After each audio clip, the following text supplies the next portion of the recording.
भारतीय किसान संघ तहसील सतवास द्वारा सतवास मंडी परिसर में एकत्रित होकर पत्रकार वार्ता का आयोजन किया गया। पत्रकार वार्ता में भारतीय किसान संघ सतवास तहसील अध्यक्ष बाबूलाल चौधरी ने बताया कि सतवास तहसील में 121 गांव आते हैं, जिसमें से करीब 100 गांव पूर्ण रूप से सिंचित है। हम नर्मदा की तलहटी पर रहने के बावजूद भी सिंचाई परियोजना से वंचित है। सतवास क्षेत्र के शुजालपुर राजगढ़ तक करीब 200 किलोमीटर सरकार सिंचाई परियोजना का लाभ पहुंचा रही है, लेकिन नर्मदा की तलहटी में बसा सतवास क्षेत्र इस योजना से वंचित है। बाबूलाल चौधरी ने कहा कि क्षेत्र के किसानों ने ठाना है कि खंडवा लोकसभा उपचुनाव से पहले यदि सिंचाई परियोजना का लाभ किसानों को नहीं दिया गया तो हम किसी भी राजनीतिक दल के नेताओं को किसी भी स्थिति में क्षेत्र के गांव में प्रवेश नहीं करने देंगे, जिसकी समस्त जिम्मेदारी शासन प्रशासन की रहेगी। इस दौरान भारतीय किसान संघ के तहसील मंत्री ओम प्रकाश यादव और तहसील मीडिया प्रभारी शुभम पटेल विशेष रूप से उपस्थित रहे। पत्रकार वार्ता के दौरान पत्रकार हरिओम तिवारी, संजय शर्मा, विपुल व्यास उपस्थित रहे। सतवास से हरिओम तिवारी की रिपोर्ट। सतवास तहसील में 121 ग्राम आते हैं। उन 121 गांवों में से करीब 100 ग्राम पूर्ण रूप से असिंचित है। उसको लेकर वर्षा पर हम निर्भर रहते हैं। वर्षा नहीं होती तो हमारे फसल का हमको मुआवजा खामियाजा भुगतना पड़ता है।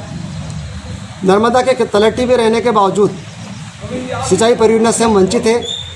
यहाँ से 200 किलोमीटर दूर राजगढ़ और शुजालपुर तक सिंचाई परियोजना का सरकार लाभ पहुंचा रही है। हमें उसकी कोई आपत्ति नहीं है, वो भी हमारे किसान भाई।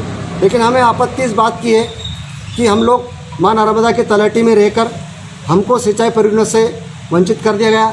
इसकी DPR बनकर तैयार है, इसके बावजूद भी उसको मंजूर नहीं किया जा रहा है। अभी खंडवा लोकसभा का उपचुनाव होना है, उसको लेकर सब किसानों ने ठाना है कि यदि चुनाव के पहले यदि शासन द्वारा प्रशासनिक स्वीकृति नहीं दी गई तो किसान इसका पुरजोर विरोध करेगा और किसी भी प्रकार के राजनेता का ग्रामों में प्रवेश निषेध रहेगा।